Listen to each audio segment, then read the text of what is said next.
প্রকল্প শুরুর পর 2 বছরে খাগড়াছড়ির রামগড় থেকে চট্টগ্রামের বারইয়ার হাট পর্যন্ত 38 কিলোমিটার সড়ক প্রশস্তকরণের কাজ শেষ হয়েছে 47%। কয়েক দফায় সময় বাড়িয়েও শেষ হয়নি অর্ধেক কাজও। ধীর গতিতে কাজের কারণে তৈরি হয়েছে বড় বড় গর্ত। এতে ভোগান্তিতে পড়তে হচ্ছে চলাচলকারীদের।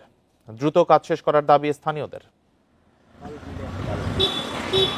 চট্টগ্রাম বন্দরের সঙ্গে খাগড়াছড়ির রামগড় স্থলবন্দরকে যুক্ত করতে সড়ক প্রশস্তকরণের কাজ শুরু হয় 2023 সালে। ভারত বাংলাদেশের যৌথ অর্থায়নে সড়কটি 18 ফুট থেকে বাড়িয়ে 38 ফুট করার দায়িত্ব পায় ভারতীয় ঠিকাদারি প্রতিষ্ঠান অশোকা বিলকন লিমিটেড। 2 বছর ধরে খোঁড়াখুড়ি আর কাজে ধীর গতিতে সড়ক জুড়ে তৈরি হয়েছে অসংখ্য খানাখন্দ। ব্যাহত হচ্ছে যান চলাচল। দুর্ভোগে পড়তে হচ্ছে যানবাহন চালক ও যাত্রীদের। গাড়ি ঘোড়া মনে করেন ডেলি অ্যাক্সিডেন্ট, মানুষ ডেলি অ্যাক্সিডেন্ট হইতে আছে এই যে খাদাগুলার কারণে।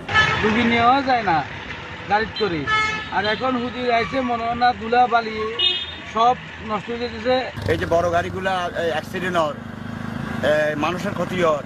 2024 সালের আগস্টের পর নানা জটিলতায় 10 মাস বন্ধ থাকার পর এবছর জুনে আবারও শুরু হয় কাজ। তবে ধীর গতির কারণে বেড়েছে দুর্ভোগ। গাড়ি চলার মতো উপযোগী নাই এবং পর্যটকদের প্রায় ডেলি 1-1.5 পর্যটক আসে এবং যে কোনো মুহূর্তে দুর্ঘটনা হতে পারে এবং গাড়ি চলার মতো কোনো পরিবেশ নেই। বড় বড় গর্ত হয়ে গেছে। সড়ক প্রশস্তকরণ প্রকল্পের মেয়াদ গত ডিসেম্বরেই শেষ হওয়ার কথা ছিল, পরে তা আরও 1 বছর বাড়ানো হয়। প্রকল্পের মেয়াদ বৃদ্ধির জন্য আমরা আবেদন করেছিলাম, সেই মেয়াদের বৃদ্ধিটা আমরা পেয়েছি আমাদের ডিসেম্বর পর্যন্ত। ঠিকাদারেরও টাইম শেষ হয়ে গেছিলো, ওটাও আমরা পেয়েছি। আর যে ফান্ড রিলিজেরও কিছু ব্যাপার ছিল ওগুলো এখন ওকে হয়ে গেছে। এখন পূর্ণোদ্যমেই যে বাধাগুলো ছিল ওগুলো আমরা মোটামুটি ওভারকাম করেছি। এ প্রকল্পে 9টি সেতু ও 23টি কালভার্ট নির্মাণেরও কথা রয়েছে। মোট ব্যয় ধরা হয়েছে 1200 কোটি টাকা।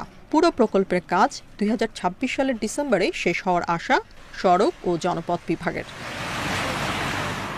Independent news.